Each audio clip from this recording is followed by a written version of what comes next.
Thanks. Good afternoon, Coldwell Banker George Realty. It's a nice day to learn. And thank you all for coming. I think it's important to keep our skills sharp. For those of us that are new, this will be learning. For those of us like myself that have been in the business a while, it's a refresher. There is not a day that goes by in this business that I don't learn something new. If I don't learn something new in a day, I am seeking to learn something new by researching. So be curious, have fun with it, and knowing the contract will make you feel very confident in your deals when you're in the middle of a transaction, because you will know where to look in the contract, how to answer questions, and how to provide the highest level of service to your clients. So I'm going to start with a screen share first. This isn't part of the training, but I think it's important. So CAR puts out a lot of quick guides. And so because it's sometimes confusing with who's exempt from TDSs, I printed out this quick guide and have included it here. I have seen people be confused, like let's say it was a married couple or two persons that owned the property. One of them is now deceased, but the other co-trustee is still living. And we've received questions, is a TDS still required? Yes, because the other co-trustee in this case was living in the property.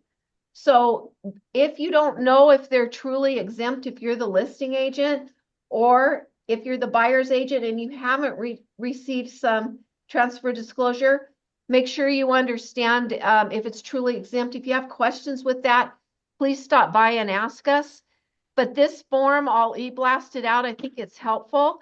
It tells you what are the exemptions for the seller to provide a TDS, and it goes down a long list of things, okay?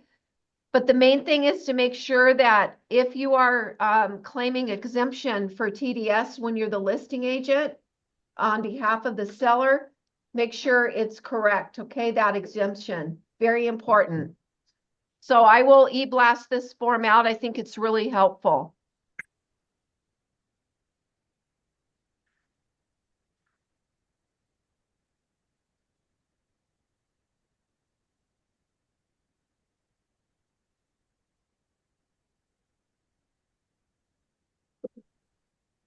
Okay, so the reason I load my own in is because I highlight the paragraphs. I'm going to go through this. We're only going to get up to page 8 at the very top of the page, because I want to make sure that we do this in 2 weeks' time and that it's not so rushed to try to burn through the whole contract. Okay, so we're going to get to page 8, and we're going to go through just 4 at the top of page 8. And then we will cover, hi, welcome. No, the rest of the contract we will be covering in the next session next Tuesday. And there's your handout, and here's a quick guide of mine because we ran out of those. Okay, so please mute yourself if you haven't already, because there's some talking in the background. Please mute yourself. And we're going to get started. I will be training this as if we're all brand new agents. So we're going to go my oh my goodness. Okay, who's talking? Cecilia, can you mute yourself? Okay, thank you. Okay, we are going to address this as if we are all brand new agents. It is a refresher and training for new agents. This is our California Residential Purchase Agreement and Joint Escrow Instructions. The date prepared is the date that you are typing this, and the offer is from the buyer. The properties to be acquired, you put the address, the city, the county, the zip code. You will pull the APN on to this form. You can look on the MLS for you brand new agents. It is listed on the MLS. There's an MLS listing generally, or you can look on Real List on the MLS and pull the APN number and insert it into your offer. Pardon me? Real List on the MLS database. Or if worse comes to worse and you just simply can't locate it, call your favorite title person and give them the address and ask them to locate the APN for you. So we are on page 1 of the residential purchase agreement. So I didn't pull it into the top of this, but any offer you write requires an agency disclosure above and beyond what is in this offer. You will be filling out and it will populate with this offer and agency disclosure. And all that does is explain the duties, your fiduciary to the clients, okay? It's extremely important document. You must have it attached to this and it will populate with the RPA as the first pages. Then you're going to reconfirm that agency disclosure. Here, the seller's firm, you're going to put the listing agent here, the listing agent's firm, Remax, Coldwell Banker, EXP, whoever it may be. You're going to put the name of the firm, their license number. If you cannot find the license number, look on the MLS. If you still don't know how to find it, give me a call or call the listing agent and ask for their license number, because you need to do this right so you don't have to do another form. This is the broker of the seller, or if they're representing both, you'll check this box. The seller's agent, their name goes here. You will need their license number as well, and they represent the seller in this case. Buyer's brokerage firm is Coldwell Banker George Realty. I have inserted our license number for Coldwell Banker George, representing the buyer. Buyer's agent, Michelle Olson, with my license number, checked with the buyer's agent. Now, you could be dual in this if it's 2 different agents for new agents. If we're all from Coldwell Banker George Realty, then you are dual, because the broker holds the, is the holder of listings and all of that. So if you are represented by an agent from Coldwell Banker on both sides, then it is dual, and it must be Coldwell Banker George Realty. I don't mean another Coldwell Banker outside of George Realty, okay? Purchase price you insert here on A. This grid is really nice because it lays everything out at the front of the contract. The purchase price goes in here. If it's all cash, please make sure that you are checking the box. Close of escrow, check the box. It could be 30 days after acceptance or whatever you deem necessary, or insert the date by checking this box and insert a date. The one thing when you are representing a buyer, your close of escrow date should be checked with your lender. Make sure that they can handle the days you are putting in for the close of escrow and also the contingency on the loan and appraisal. We'll get to those boxes later, but close of escrow, insert your time here. The expiration of the offer, 3 calendar days after all buyer signature, or if you think it's a really hot property where there may be multiples on it, you may want to extend the expiration date. So you can insert an expiration date in here. The initial deposit goes here, and this will automatically calc the percent of the purchase price. Most listing agents are going to be looking for 3%, because 3% is the liquidated damages amount on residential purchases, the maximum, okay? So if it's short of 3%, most listing agents will counter you to 3% on the initial deposit. So within 3, or you put the days in here, business days.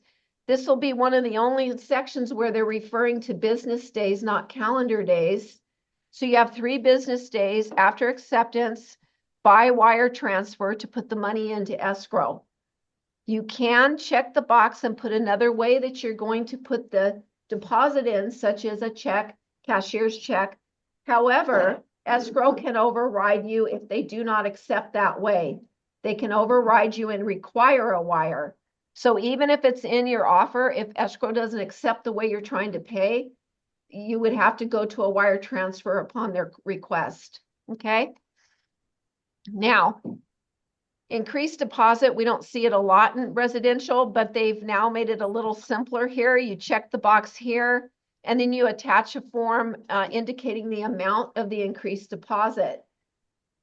So say, for instance, the initial deposit was 1% or 2%, and you wanted to show the listing agent that you understand they're going to want 3%. You could do an increased deposit. However, most assuredly, they're probably going to counter you up front to 3%. Okay. I can't think of a real good reason why somebody would increase the deposit beyond 3%. Even if you had 10% in as a deposit on residential, 3% of the price is the only liquidated damage amount.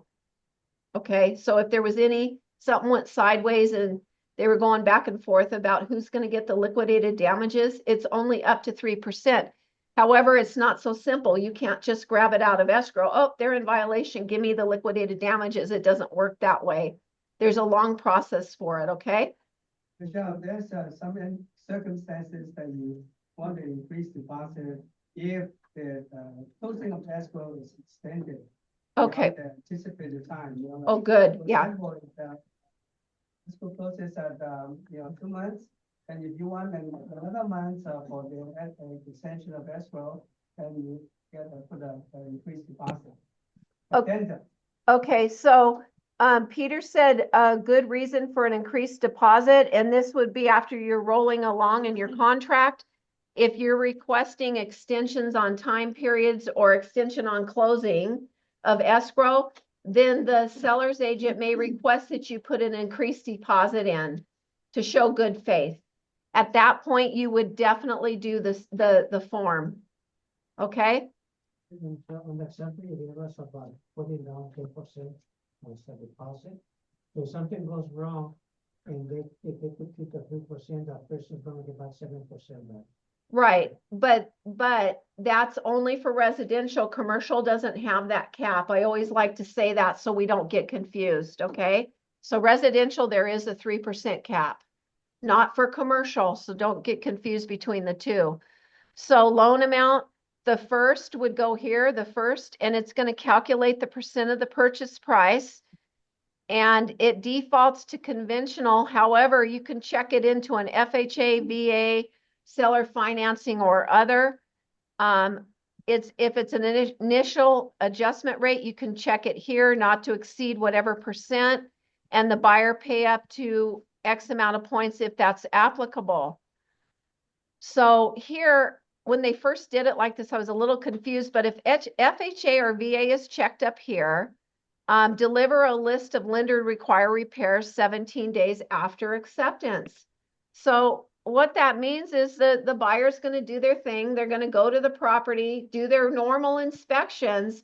But if the inspection bears out that there are some lender require, and the appraiser for, I know for sure FHA and I believe for VA can call out repair. Okay, like if there's chipped paint, a broken window, things of that nature, they can call out for a repair and require it. And you will see in the contract that the seller can either agree or disagree.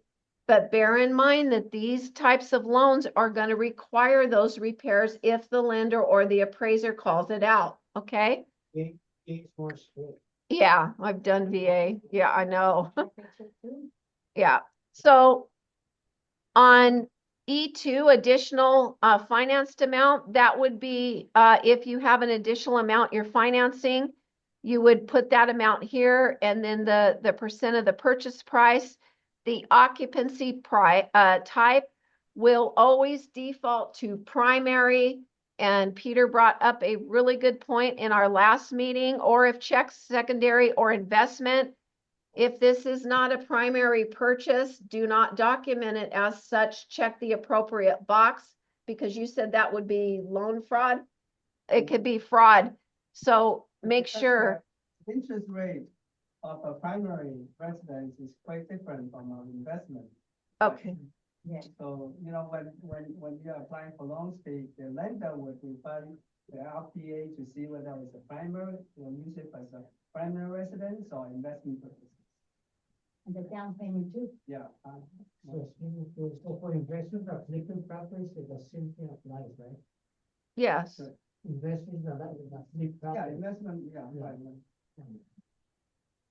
So here in the G section was one of the changes we went over last Friday that they made to the RPA at the end of the year, and I think it's a good one. So on G1, seller to credit buyer, if you check that box, this is for closing costs, you would insert amount here. Additional seller credit, do not include broker compensation. Insert that amount here. If the seller is going to participate in some buy down of points or whatever the case may be, then you would insert that amount here. Now, I'm going to let you know that there is a lender allowance for credit amount. So when you are inserting credits, closing costs or other, make sure you're checking with your lender to make sure that it doesn't go over the lender's allowable credit amount, because if it does at the closing table, your client will lose that money. Let's say it was 10,000, they're only allowing 8,000. There's no way to remedy it. It's just gone, the 2,000. However, if you know ahead of time, you can do it a different way, maybe reduce the price by 2,000 if the seller's in agreement. But at any rate, make sure you know how much the lender will allow credit on this property. Don't just pull a number out the hat and insert it. Make sure you're doing your due diligence for your client and you're checking. Okay, so G3, now the SPBB is gone, right? So we're no longer providing the SPBB. We're going to check the box here. In most cases, except for probably if it's a flipper or an investment where it's really highly competitive, they'll probably be paying the broker the fee. But in most offers, you're going to see the seller payment for buyer's obligation to compensate the buyer. You check this box. Seller agrees to pay out of transaction proceeds, whatever the percent is of the final purchase price, and if applicable, a dollar amount. Okay. So be aware that you are not permitted to ask for more than what your broker's compensation agreement was, like your BRBC. If you only asked for 1%, don't come in on an offer and ask for 2 or 3%. You can't do that. Okay, so it's whatever you asked for. And Peter mentioned last week, that's all compensation paid to you. So if somebody else was giving you compensation, like even the buyer on the side was giving you compensation as a finder's fee, that has to be calculated as well into the percentage that was on your BRBC. You do not go above and beyond that. Okay. So here, this is new, that the buyer confirmation compensation affirmation, the buyer represents at the time of this offer is made that they had a written agreement with the broker and it's valid and covers the property in question and provides for compensation for no less than the amount stated above. Okay.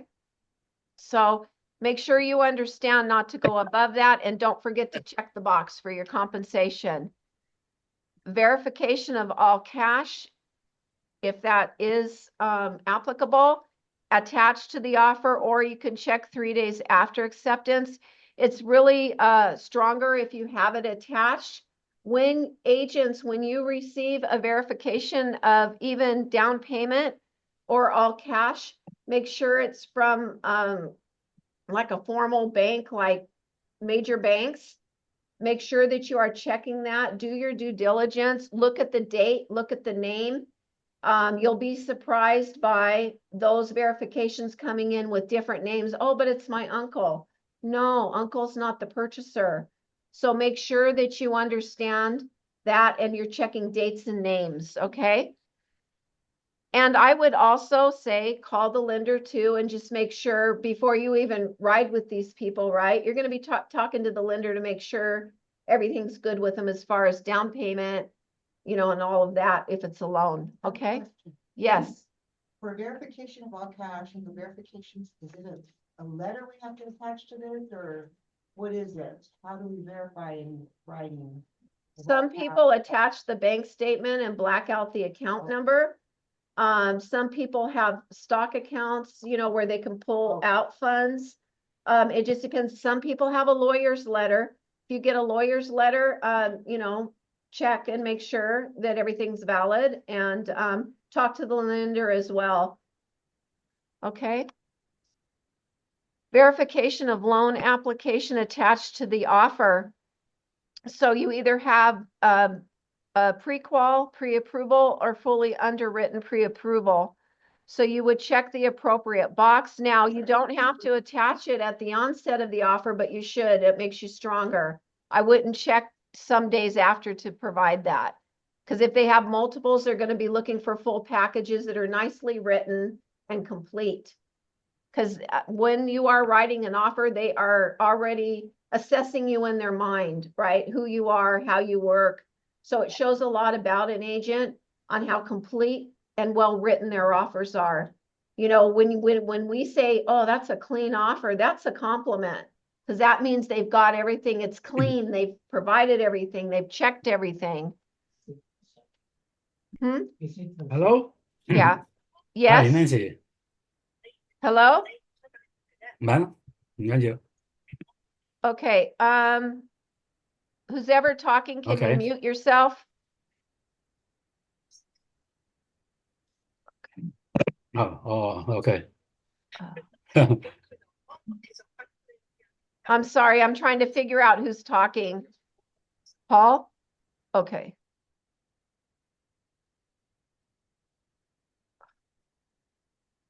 I've lost my share.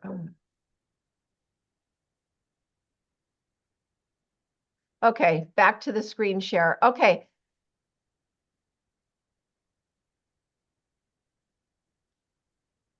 Okay, so we were here. Final verification of condition of the property 5 days prior to COE, or you can amend the days. Sometimes you might want to go out 10 days prior. Reason why is if you have requested some repair to the property, you are not a contractor, but you can kind of do a visual, be asking for those receipts and invoices that tie to those repairs from the listing agent. But you'll want to go to the property and make sure that, like, you see, if you can see something that was supposed to be done with your eyes, you're not a contractor, but you can kind of visually look. It'll be up to the buyer to attend that final verification with you, and they will sign a form called a VP. For listing agents, make sure you prepare your sellers to be ready, meaning please don't leave debris, don't leave old paint, don't leave stuff like that, because it's not the buyer's responsibility to throw trash away for the seller. So when you take a listing, you want to be asking them to make sure debris is collected and removed from the property prior to close, unless it was agreed upon with the buyer to leave it there. At a closing, at one of my closings, I actually had to run to the bank and hand the guy $200 because they left stuff that had to be tossed. So, you know, it was just the way it was, just to make them happy. I decided to do that. You don't want to be in that situation. Okay, assignment request, 17 days after acceptance to assign the contract. Sometimes you'll see assignment to an LLC or maybe another family member. So we'll go over that in the bed. Loans, you have 17 days after acceptance, or if there's no loan contingency, check here. Appraisal, if there's no appraisal contingency, check here. 17 days after acceptance. What does this box mean here? So if I had $1 million property that I made an offer on and I want to check this box, and let's say I want to put a 950 here. So what I'm saying is, if it falls short on the appraisal by 50,000, I'm going to cover that shortage plus all my closing costs. So if you see this checked with a number here lower than the offer, that's what they're doing. There's a gap. So they're going to cover that gap. And you would only do this on really hot property. You know, if you felt like there was going to be, you know, a lot of offers. Normally we don't see that used. Okay. Investigation of property, you have 17 days after acceptance to do all your investigations, and we'll go over that more in the body of the contract. Informational access to property, I would leave these matching. Whatever one is, I would leave the other. Buyer's right to access the property for informational purposes, not a contingency. They may want to measure and things like that. Check out the bathroom a little further, you know, things like that. Insurance, we all know this is a big deal. 17 days after acceptance, you have 17 days. When you are day 0 and you know your offer's accepted, I would be with an insurance agent right away. You need to do this ASAP, not wait a day, not wait 2 days. Have them talk to their insurance agent.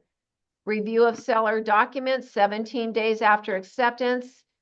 That means the listing agent should have those ready. You have 7 days in which to provide those documents to the buyer.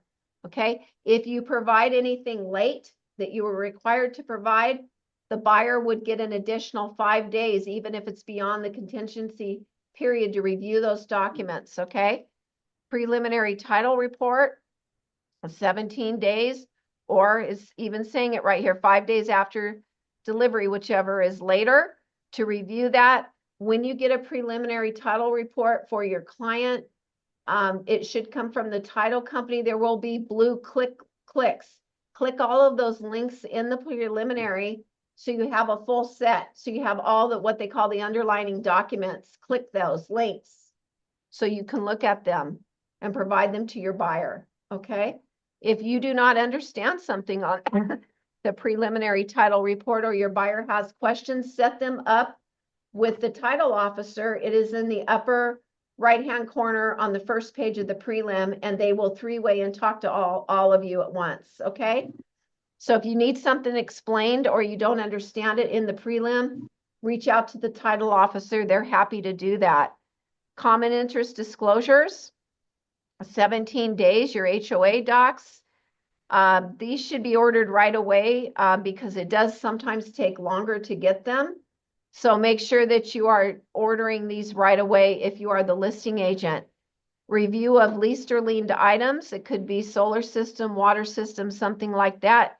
You have 17 days after acceptance to review them, or 5 days after delivery. When you take a listing, make sure you are asking the question. It may not be something obvious like solar panels. It could be something else that's leased or liened. So make sure that you are asking that seller, is there anything in your property that's leased or liened?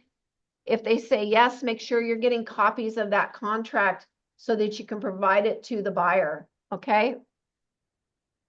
Michelle, Uh-huh. so for the insurance contingency, how does that, how does like the insurance moratorium right now, because of the fires, pertain to like the 17 days? Okay, so we're in escrow on one that is caught up in that. So the agent did not remove the insurance contingency, and I didn't know yesterday that there was a moratorium. So I called escrow and I said, hey, she's asking for an extension and no insurance removal. And she said, yeah, she's right, because there's a moratorium, nobody's issuing.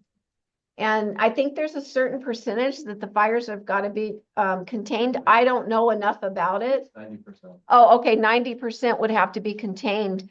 But right now we do have escrows open where people are kind of hung up right now.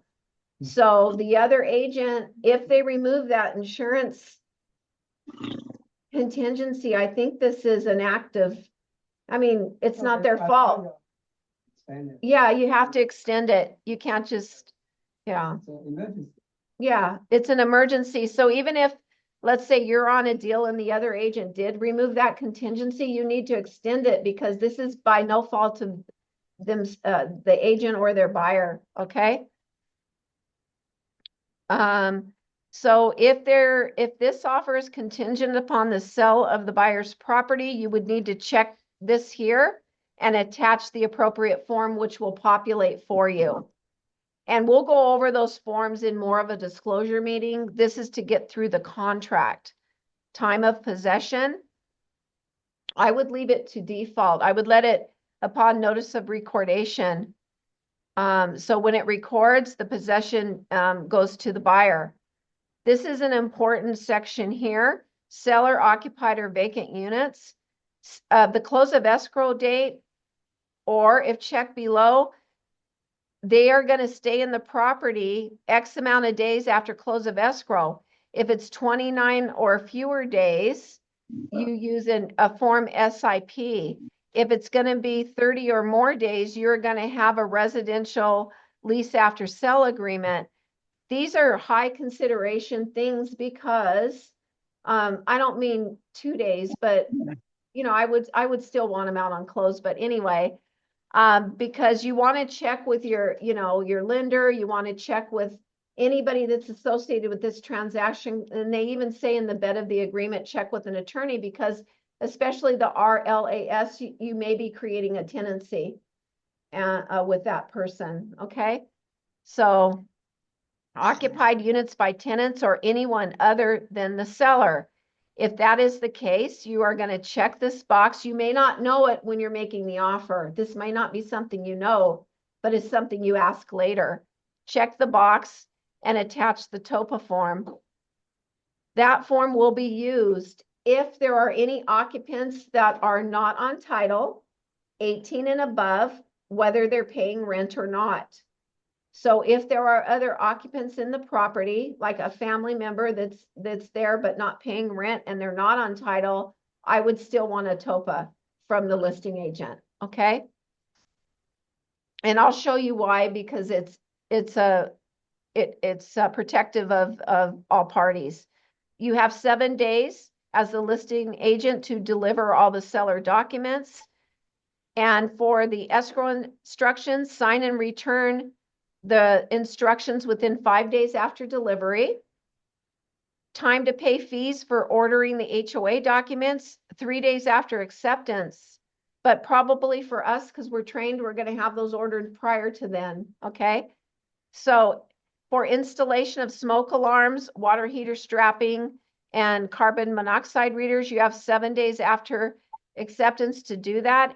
It can be a buyer or a seller performing these things, but it only makes more sense to me that the seller do it, because normally they have access to the property that the buyer does not.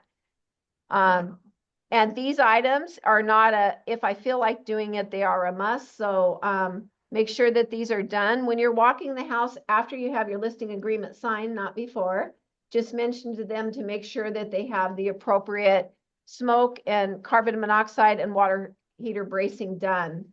Okay. So, because if this isn't done when the appraiser comes out and they call it and the seller is responsible for it, the seller will be paying the re-inspection fee. Okay. So make sure this is done ahead of time. If there's evidence of representation authority, like a co-trustee, managing member of an LLC, they must provide that 3 days after acceptance, and escrow will be asking for it anyway as well. So it's good to get it up front if you can. All items specified in 9B here are included, and the following, and I'll show you 9B when we get down. So anything that you want to remain with the property, make sure you're checking it, or additional items included. Maybe there's a big potted plant or something on the property that you want to keep, so you want to ask for it. So bathroom mirrors is already checked for you. They do not want people removing those, okay? If there's anything that you know, maybe the listing agent told you the chandelier, we're not giving you that. You know, it's going to be excluded. If you know that, exclude it. If you want a real clean offer and you're trying to, you know, put yourself up top, if they've told you that, I would exclude it, or they're going to counter it back to you anyway. Okay. Allocation of costs, natural hazard disclosure. Generally, because there are some disclosures in there required by civil code, the seller is going to provide it, but it is negotiable. So if I'm representing any buyer, I want the seller to provide it. And I also want to check the environmental box. It's just a little bit more money and you get more information. I always check that box. And it like for us, we can get a report with that included for an extra $20. So it's really worth it. Optional wildfire disclosure report. It is optional. If that is checked for the seller, and I'm representing the seller, I'm going to counter it out. You know, it's optional. I think it's about $150. I don't know what's going to happen now with what's going on around us, but at any rate, it is optional. And I've never seen one of these reports myself, but that can call out work, you know. So and this is only for the report. It's not for who's paying, right?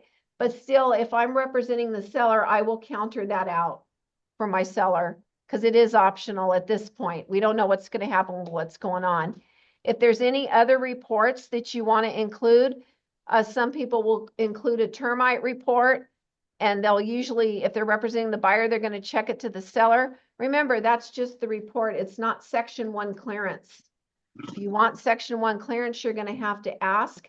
If there's a loan, I prefer not to have termite on these offers because now the lender gets that report because you've included it in the purchase agreement. So for me, I rather not have that. When you are representing a buyer, you can do termite inspection during your inspection period. And there is a section on the request for repair to include the termite Section 1 clearance. So you can ask for it at that point, okay? Or if you must, you can include it here. But if you're only asking for the termite report, remember that's not inclusive of Section 1 clearance. Smoke alarms, carbon monoxide, water heater. I recommend the seller do this because they have access to the property. Governmental required point of sale inspection reports and government required point of sale corrective and remedy. If I'm representing the seller and they've checked this to the seller, I'm countering it out. Now, if it's in a section of LA where you need the 9A report or anything, of course, we'll provide it. But I don't want something just hanging wide open where I don't know what all that means. So generally, I'll counter it out. The buyers, when you write for the buyers, they generally want it in. You will see a lot of more, I would say older in the business agents where they don't even check either box, okay? Escrow fee, it's usually each to pay their own because it's not a 50-50 split. So you're gonna check here. Escrow holder, I would put seller's preference, or if you're specifying one, make sure you specify the escrow officer as well. Okay, owner's title insurance, it's usually the seller on this one. And the title company, you can put seller's preference or specify your own. They'll probably counter the services back because most listing agents will already have the prelim report. So that's up to you, but I would probably, if I'm representing a buyer, I'm going to put seller's preference. The buyer's lender title insurance policy is paid for by the buyer, okay? County transfer taxes, city transfer taxes have usually been the seller. It is negotiable, but if you're representing the buyer, you're certainly going to check the seller on both of these. HOA fee for preparing disclosures is a seller by default. Wait, I'm sorry. Okay, seller by default, while the HOA certification fee is a buyer. There is a form that certifies the units, and I think it's a questionnaire, and it has like how many units are leased or owner occupied, things like that, okay? So a lot of lenders are going to look for that certification. And it's a form that the lender provides for the HOA to fill out. HOA transfer fees, it's generally going to be the seller. Private transfer fees is the seller by default, or you can check the buyer if not, okay? We do have a requirement for the CBGR compliance fee. You would check it here for the buyer, and it's $295, and put that in. Home warranty plan, you're going to put what type of coverage and options, or if you don't know, you can put plus options. A buyer will always ask a seller to pay, but it's not required that the seller pay. The buyer could also pay. So that's up for negotiation. But make sure you're, as a listing agent, you're paying attention over here. You want to catch that not to exceed cost. Because whatever they ask for, options, whatever, it cannot go over that not to exceed if the seller's going to pay. If the buyer's going to pay, you don't care whatever their not to exceed cost. But for a listing agent, make sure you're checking that. let the buyer have choice. Don't try to take choice away from the buyer on their home warranty plan. That's for the buyer to decide. Or the buyer can check that they waived the plan. Michelle, on the Coldwell Banker, addendum, the 295, where did you say to indicate that? It's the- Oh, Q16. Q16. Other terms, if you have any other terms, you could specify it here. Usually that's blank. But when you are a listing agent reviewing offers, get your highlighter out, highlight everything that has a check or any writing in it, typewriter, because you want to make sure that you don't miss anything. It's easy to, there's a lot in here, right? Always have a highlighted copy as your working copy. And then look at it 2 or 3 times to make sure you have highlighted all the check boxes. Even the bathroom mirror, I highlight that. Anything that has a check box, I'm going to highlight it. Okay, so make sure you're doing that. And I call those my working copy. Okay. So property addenda and advisory, this is really nice. They changed this 2 or 3 years ago. You use the same contract. But let's say you wanted to make it a probate agreement. All you do is check the box and you are attaching a car form to make this contract that type of contract. Manufactured home. So you don't have to learn several different contracts. You check the box and it makes it so. Here's the car form TOPA. That's if the tenants are remaining in possession. So you could check that if you already know about it. Normally, when you're writing an offer, you don't know that, but always check on it. Other addenda, there's several things you could check here, such as a backup offer if you're trying to go backup on it, or you have an addendum attached, you would put addenda, check that and put number 1. Maybe there's a lot of additional terms you're adding. Here in other, you check CBGR addendum and you add our addendum. That brings in the 295 on that addendum and the buyer has already signed it. Okay, so that's already going to be signed on that addendum, but you also put it in the offer as it clues escrow in to provide that check to Coldwell Banker George Realty at closing. Okay. Buyer and seller's advisory. These are for reference purposes only. These 4 checked boxes, this is automatically checked and populated with the agreement. But if you have other ones, now we do require the statewide as part of our disclosure package, but it's a 17-page disclosure. So for me, I'm not going to put it with the offer. It just makes the offer ginormous, So you do that on the disclosure, not with the offer is my advice. If it is in a trust, the listing agent, this is more for the listing agent. If that property resides in a trust, forgot to tell you that. When you do your counter offer, attach the trust advisory. And then you're going to attach the trust advisory listing agents to the counter offer. That trust advisory would have been signed by the sellers at time of listing. The buyers are required to sign it at time of offer. They don't, maybe the agents will never, buyer's agent usually will not attach this. It is up to the listing agent. Please counter that form in, or if you forgot, just hurry up and get it into your disclosures, but counter the trust advisory, please, into your counter offer. And see, even me, sometimes I forget things, but now looking at this, I'm remembering. Additional terms affecting the purchase price. The initial deposit, you're going to send it into escrow by wire transfer if it's acceptable. Okay. Retention of the deposit. Paragraph 26 refers to liquidated damages. If it's initialed by all parties, it is incorporated into this agreement. When you are countering, even if it's a multiple, I do recommend that you have the seller go through and initial that offer, because as a buyer's agent, if you initialed liquidated damages and then you only got a counter offer back, but then it hits escrow without the seller's initials on that liquidated damages, there's not 2 initials on the box. So for me, I want to make sure if I'm representing a seller and I intended to bring in liquidated damages, that I have evidence that the seller initialed it. Listing agents, it's a lot cleaner if you could just send the whole offer back subject to your counter offer, okay? So if it's an all cash offer, obviously it's not contingent upon the buyer obtaining a loan.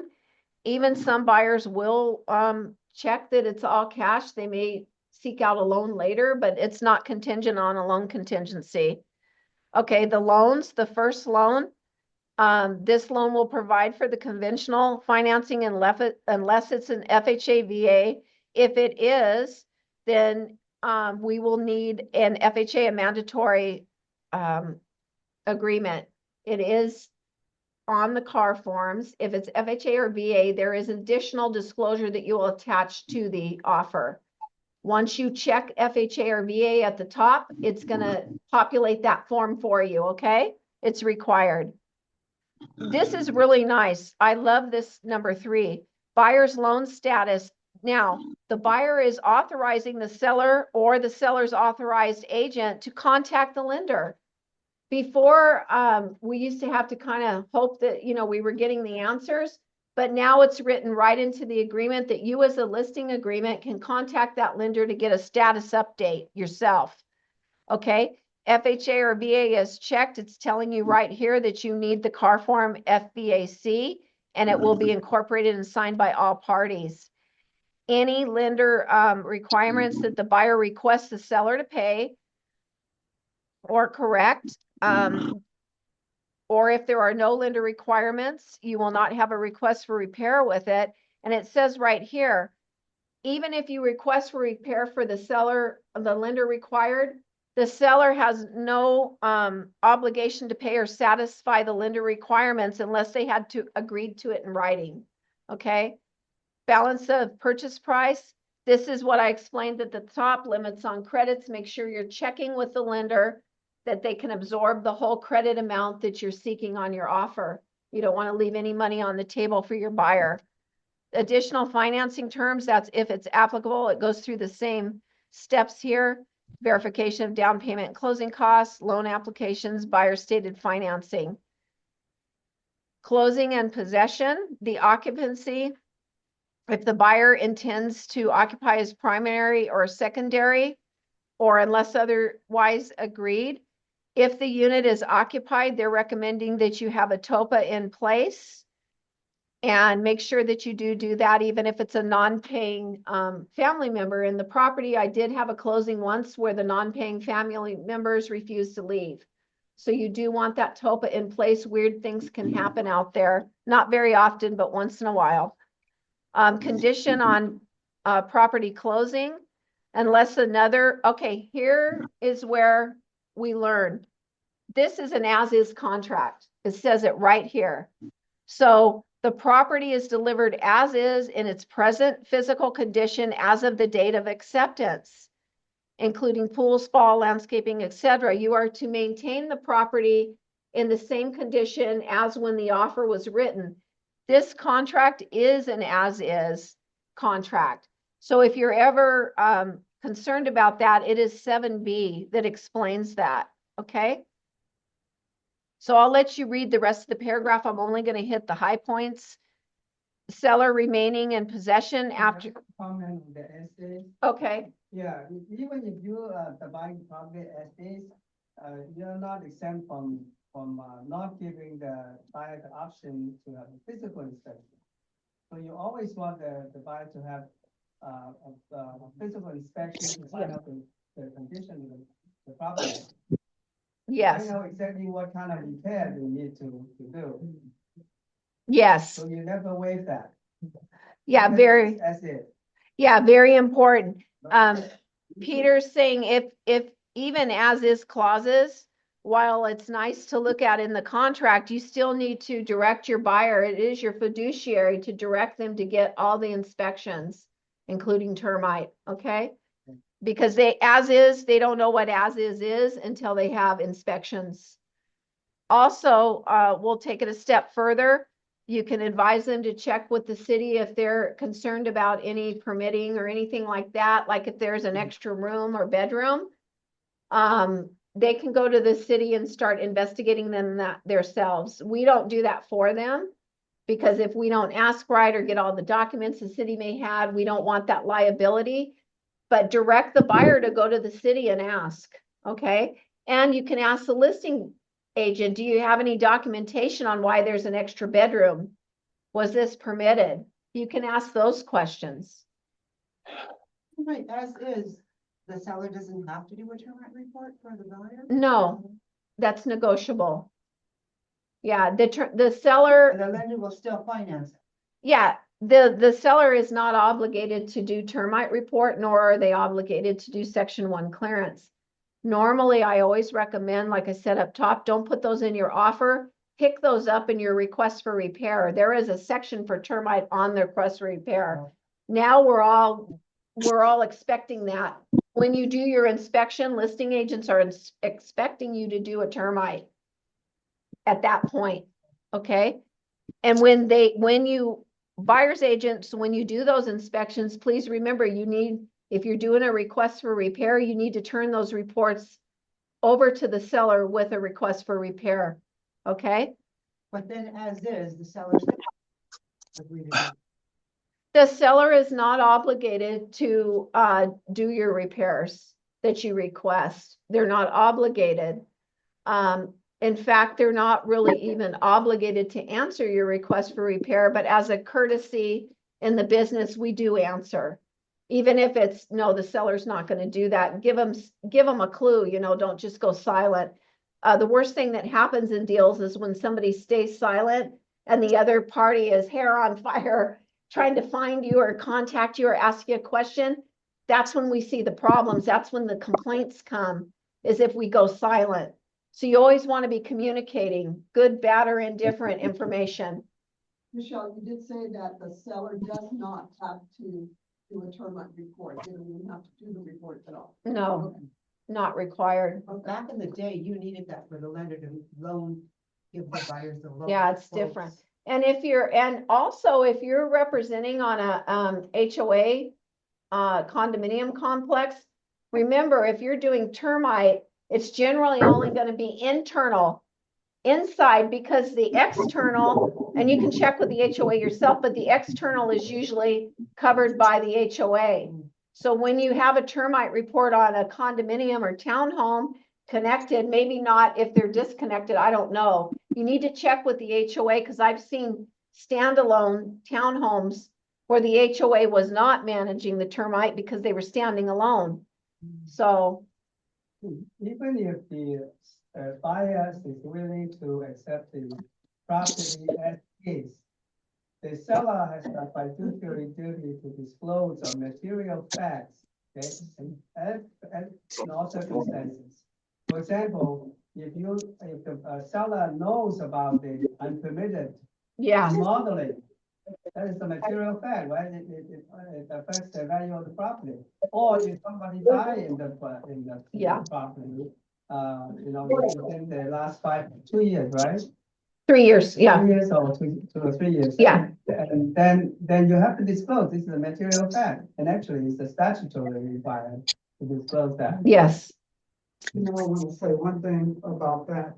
The last house I sold out there in Compton, when I had to go and check to find out if it was a room added on. Mhm. The people bought that house as it was. They didn't know Yeah. it wasn't a part of it. Which happens a And lot. they had no, the diagrams of the property. I had to go and check. To pull those Yeah. things up. Yeah. It does take, and it takes knowledge, when something doesn't look right, and if you're, especially new agents, if there's something you don't understand, reach out to Peter, myself, we're here. I will sit and answer your questions. We would rather any of you ask questions or bring us your question or let us look than have a problem later. On the 3 years that we're talking about, you're saying that. the Yeah. insurance company didn't do When, anything he knows did about. you already get the mail? No, death on the property in the last 3 years.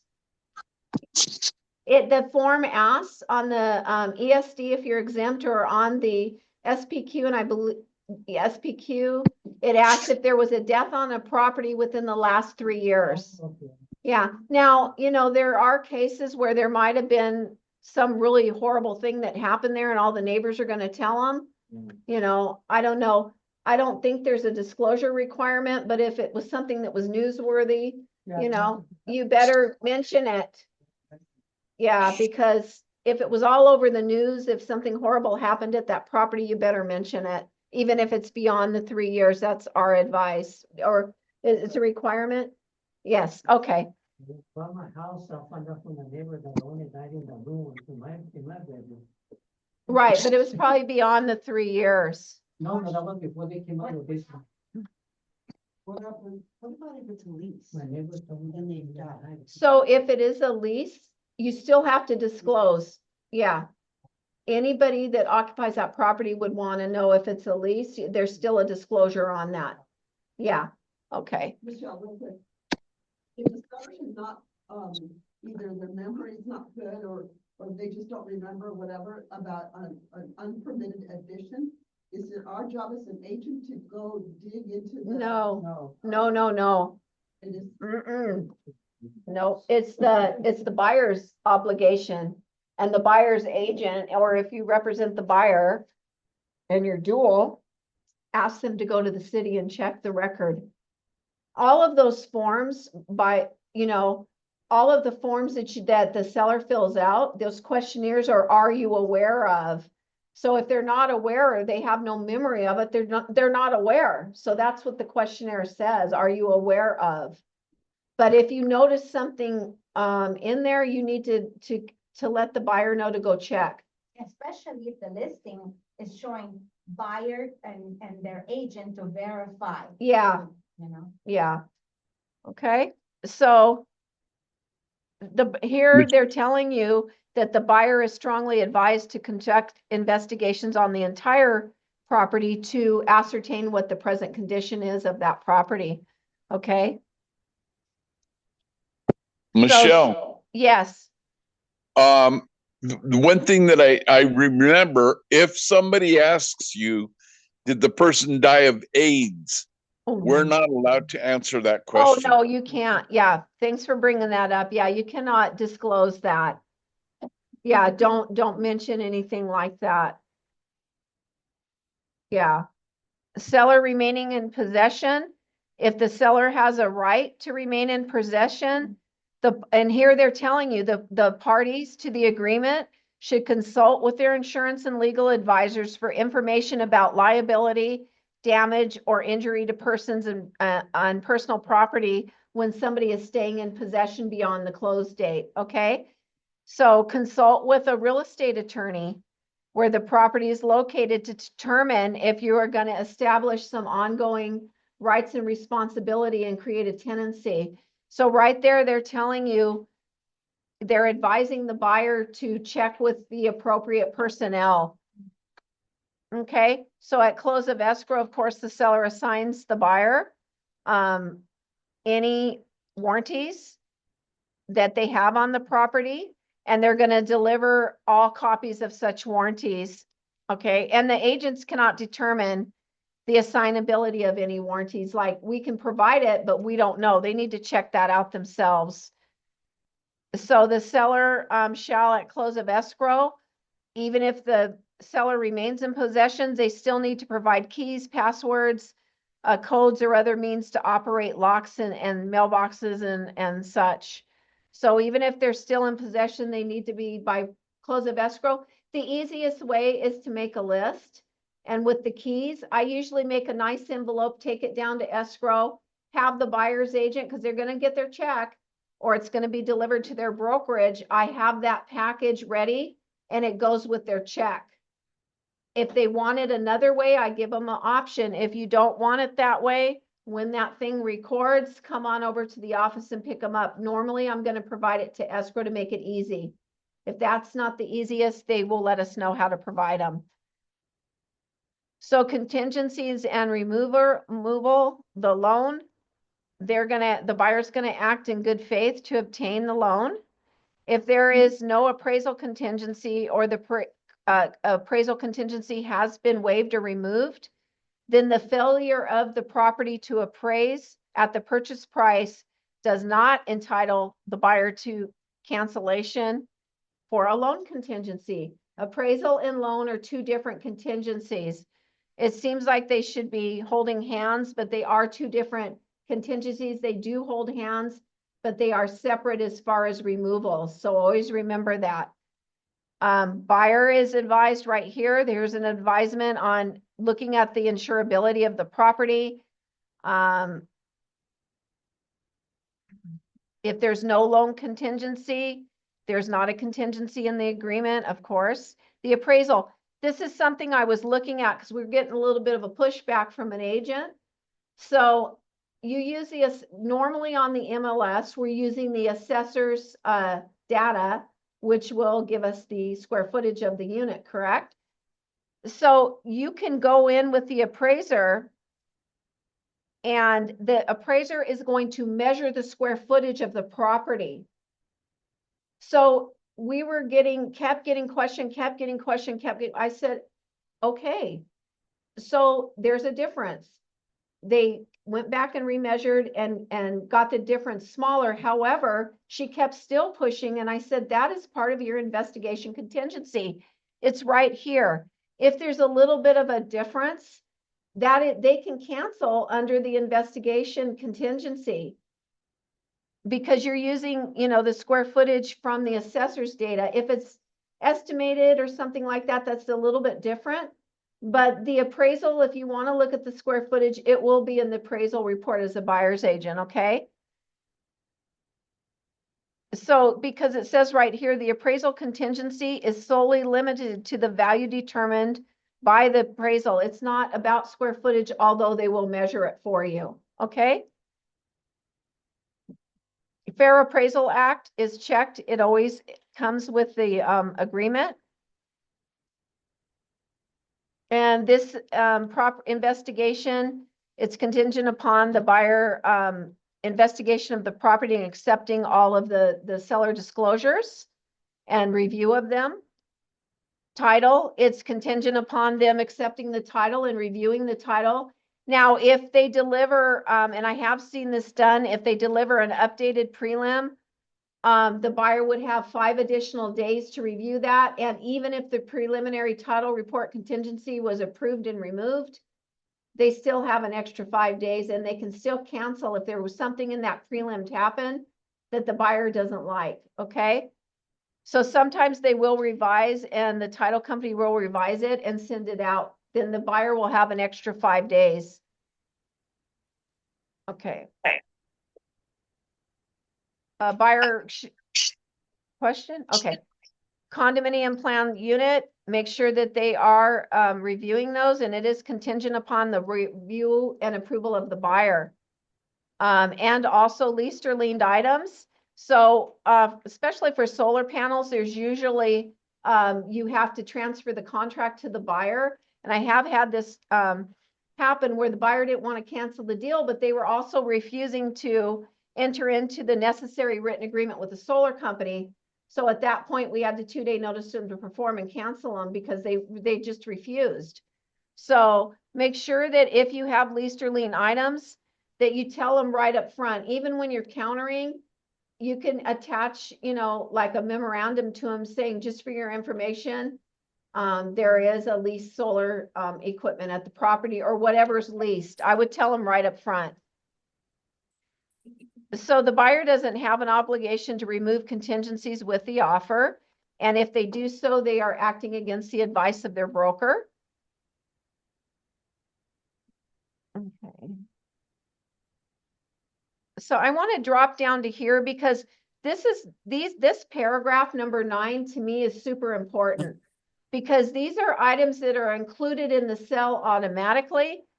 And if they are included and you don't want to include them, you should counter them. So all window coverings, even light bulbs, you can't be going around taking light bulbs out. Garage door openers are included, water features and fountains, windows and screens. So read these paragraphs, blinds, curtains, draperies, all of that is included. If there is something in this list that you don't want included, please counter it out because contractually it is included. Okay.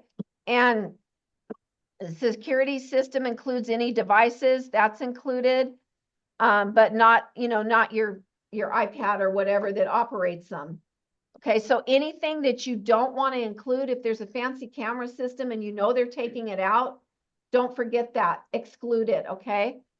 Because it's attached and people will get attached to thinking they have that. So you need to read paragraph 9. Make sure that you understand what is already included in the cell by contract. Okay. Excluded from the cell, audio and video components such as flat screen TVs, etc., furniture and other items, and even if they are secured to the property for earthquake reasons. Okay. So for me, number 9 is very important to understand the inclusions in the contract. So allocations of costs, we went over that. Just because you ask for a report does not mean that the seller is paying for any corrective actions. That has to be asked for separately on a separate line. A report is a report. Costs and fees section is where you would request them to do any of the corrective action. Okay. Michelle, on paragraph 9, under items included with the sale, if the seller does not want to include any of these items mentioned, can they say it excludes item? Yeah. Any exclusion is fine as long as you do it ahead, with your counter. Oh. Yeah, it's fine. You do that items. Yeah. But a lot of people don't really look at this. It's important. Okay. Allocation of costs we just went over. Government requirements. We are required to have smoke, carbon monoxide devices, and securing of the water heater, and that needs to be complied with and completed within the time specified in the contract, which is 17 days. Okay. Point of sale requirement. That's those point of sale reports or inspections. And so you need to pay attention. When you take a listing, make sure you check with the city. Even if you say, oh, the city of blah, blah doesn't have an inspection requirement, call the city counter, just ask them. And then also call your escrow officer or title company. They have the lists for the cities that require inspections, but do be asking. Because even if you think you know it, what if something changed a month ago? So for me, I'm always going to call the city counter and say any inspection requirement or point of sale, for the transfer of the property. Reinspection fees, like I said earlier, if you didn't do the installation of certain devices, you're going to be responsible for that reinspection fee. And it may be also the inspection company that came out. They may want to come out and reinspect that you did install them. Or the buyer may want them to do that on their behalf. You would be responsible, okay? Information and advice on the requirements. The buyer and seller are advised to seek information from a knowledgeable source regarding local and state mandates. So that's where you can call the city counter. When you're taking a listing, call title, call your escrow officer. When you mean like counter, what is that? The county the city is in? The house is in? Yeah, or you can call the city, or if it's on county land, you're going to have to call County of LA. Okay. Yeah. Because sometimes things change and we don't even know. The home warranty, the buyer can buy it after close of escrow, but here it's saying that the buyer will choose. So don't choose the home warranty plan for the buyer. Okay, let the buyer choose their own home warranty plan. And we are going to stop at let's see. Yeah, this is the last paragraph 11. So statutory disclosures. These are required disclosures unless they're exempt, how we went over that exemption list required by civil code. So that includes the TDS, the NHD report, and the SPQ.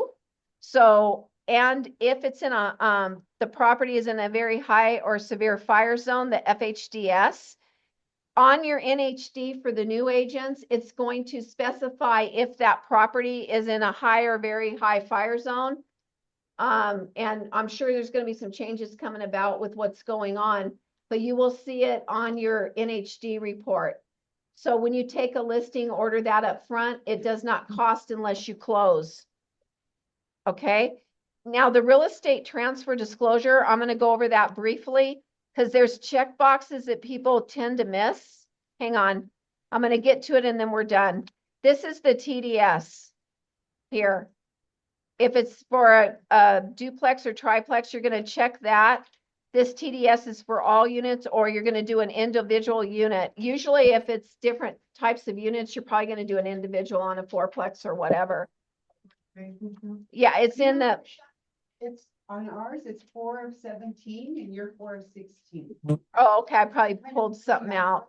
So I'm just going to point out 3 check boxes on the TDS. I'm not going to go over it, but I want to make sure if you're in a deal that you make sure these are done. This date has to be here, right where I'm circling. And this date is usually the last, when the seller signs it, you use that date. Okay, because that's the date that they're making this disclosure. Make sure that you put that in or type it in. Do we have it with this package? Yeah, I put it at the back. It's in there. It's just the whole contract's there. If not, then sorry about that. Here on this section, make sure you're checking a box or it's not complete. So what we recommend here is no substituted disclosures because you're going to get the other disclosures together and provide them. But people tend to miss these 2 boxes and they also miss this. Is the seller occupying it or not? Make sure you fill that out. These little click boxes people miss all the time. So we want to make sure. I'm going to come to the back page for mainly for new agents.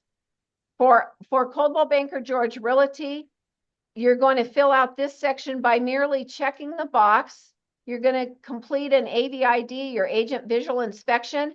The only thing for us that we recommend that you do is check that box and sign it, okay?